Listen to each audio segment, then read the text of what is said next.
dhabdee jirta huccuu keessa jirta. Shawadamtee jirta. ilmaan shan qaba. Dhabdee jirta deebisaa. Waan inni abdiin ilmaan meeqa qaba? ilmaan shan qaba. Shawadamtee jirta. ilmaan Quraan Miitu qabda. Shawadamtee jirta.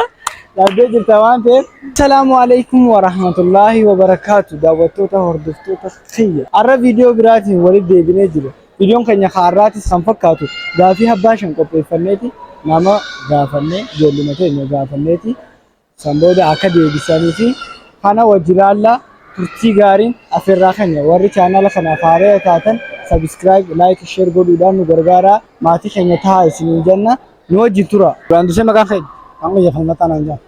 Seeraan Jamaal. Obsaan anjamaan niga. Obsaa maanniga sin jaani. Ayee gaafii abbaa shan qabna. Shanan tana yoo sadi deebiste badhaasa qabdi. Ati? Teete. Ayee gaafiin duraa akkam jettanii beektaa? Waan foon isaa nyaadamu. Aannan isaa hin dhugamne maali? Waan foon isaa nyaadamu aannan isaa hin dhugamu. I think it is harree. Ayee hoolaadha dhabdee jirta. Hoolaa foon isaa ni nyaadama aannan isaa hin dhugamu. Ayee gaafiin lammadaa waaniin anja'u jetta. Waaniin anja'u jetta abdiin barataa cimaadha. Abdii barataa cimaadha. Abdiin fuudhee jira. Abdii fuudhee jira. Abdiin ilmaan sadii qaba. Abdiin ilmaan sadii qaba. Abdiin dhalaa lamaa fi dhiira takka qaba. Abdiin dhalaa lamaa fi dhiira takka qaba. Abdiin ilmaan meeqa qaba? Ilmaan sadii qaba. Dhabdee jirta. Ilaamaa jechuu qabda nu beektaa? Waanumaan anjee jechuu qabda. Abdiin ilmaan meeqa qabaa jechuu qabda. Akka malee taatee jirta. Ayee bakka amma yoo tana dhabde bakka dhabdee jirta hundaa'uu badhaasaa isin qabdu jechuudha. Ayee abbaan kee guyyaa idaa huccuu idaa sii bitee mataa isaatiif maal bitata? Gumaa hin bitannee huccuu idaa naa bitee. Dhabdee jirta.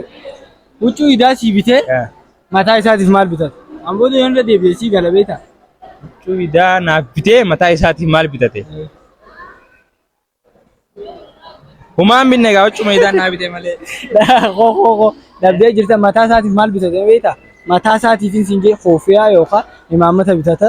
Dhabdee jirta badhaasin feetis hin jiru. Bis gaantoo. Maal egaa shawwadamtee jirta? Gaa shawwadamee jira nama biraa gaafannaati nu wajji tura. So ammaan tana ijoolluma wajji dhufne intala gaafii sissoon isaaniif hin himiniin isaanuma gaafachuu jira. Seeraan gaafanna nu wajji tura. Seeraan Jamaal maqaan keenya. Seeraan Jamaal. Seeraan Jamaal. Seeraan Jamaal Yusuf. Maqaa abbaa kiyyaa maqaa akaakoo kiyyaa qabdaati. Hindeene obboleeyyanii isaa ayee gaafii si gaafanna. So gaafii jata takkaffaadha. Abbaan kee ati magaalaa si geessee huccuu idaa si bitee mataa isaatiif maal bitata? Abbaan kiyyaa ana magaalaa na geessee Huccuu idaa si bitee mataa isaatiif maal bitata? mataa isaa koofiyyaa dhagaa. Aboo isaas Wallaahi billaahi. ayee takka harkattee jirta. Ayee ati yeroo ammaan tanaa keessatti eessa keessa jirta? Yeroo ammaa tanaa keessa turii baas keessa. Dhabdee jirta huccuu keessa jirta. Shawadamtee jirta. So waan hin anja'u jetta. Abdiin barataa cimaadha. Abdiin barataa cimaa. Abdiin qara'ee marraqamee jira. Abdiin qara'ee marraqamee jira. Abdiin fuudhee jira. Abdiin fuudhee jira. Abdiin ilmaan shan dhalee jira. Abdiin ilmaan shan dhalee jira. Abdiin ilmaan dhalaa lama qaba. Abdiin ilmaan dhalaa lama qaba. Ilmaan dhiiraa sadii qaba. Ilmaan dhiiraa sadii qaba. Abdiin ilmaan meeqa qaba? Ilmaan shan qaba. Shawwadamtee jirta. Waanumaan anja'u maal? Niin deebisaree kana. Maal deebista? Dhabdee jirta. Darma takka shawwadamte. Kudhan qaba ilmaan kudhan. Miti kudhan hin qabu. Waan hin anjee isiin jee jettaa abdiin ilmaan meeqa qabama jechuu qabda. Shawwadamtee jirta. Dhabdee jirta waan ta'eef. So dhabdee jirta. So ammaan tana gaafii takka ta'e irraa dhuma.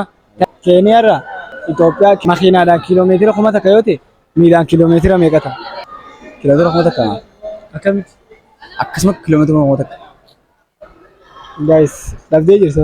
Dhabee Maali? Makiinaadhaan 1000 takka ta'e miilaan akkama 1000 takka. 1000 takka biroo kilomeetirri. Harkattee jirta. Waan hin anja'u jette. Gaafiin tun waan nama shawwaddu daftee wal jala jette. Waan hin anja'u. Ayee abdiin barataa cimaadha. Abdiin barataa cimaadha. Abdiin qaree marraqamee jira. Abdiin qaree marraqamee jira. Abdiin fuudhee jira. Abdiin fuudhee jira. Abdiin ilmaan dhalee jira. Abdiin ilmaan dhalee jira. Abdiin ilmaan 5 qaba. Abdiin ilmaan 5 qaba. Abdiin dhiira 3 fi dhalaa 2 qaba. Abdiin dhiira 3 fi dhalaa 2 qaba. Abdiin ilmaan meeqa qaba? Abdiin ilmaan 5 qaba. Dabdee jirte deebisaa. Waan hin jeeji. Abdiin ilmaan meeqa qaba jechuudha. Kunoo gaafii fi deebiin teenya tana fakkaatti garuu isinirraa gabaabbattee jirtilleedha dhifama isiniin jechaa guyyaa biraa dheeressinee gaafii akkana magaalaa keessa deemnee isinii gaafanna. Kanaafuu gaafii akkanaatis yoo qabeettan taate komentii jalarra nu barreessaadha magaalaa keessa deemnee isinii waraabna warra viidiyoon tun isinitti toltee itti bohaartan itti qofaltan abdii guddaa isinirraa qabna. Warri yuutuuba kanaaf haaree taate sabiskiraayib laayik sheer godhuudhaan nu cinaa dhaabbanna hanga viidiyoo biraatiin walitti deebinutti assalaamu alaikum baay.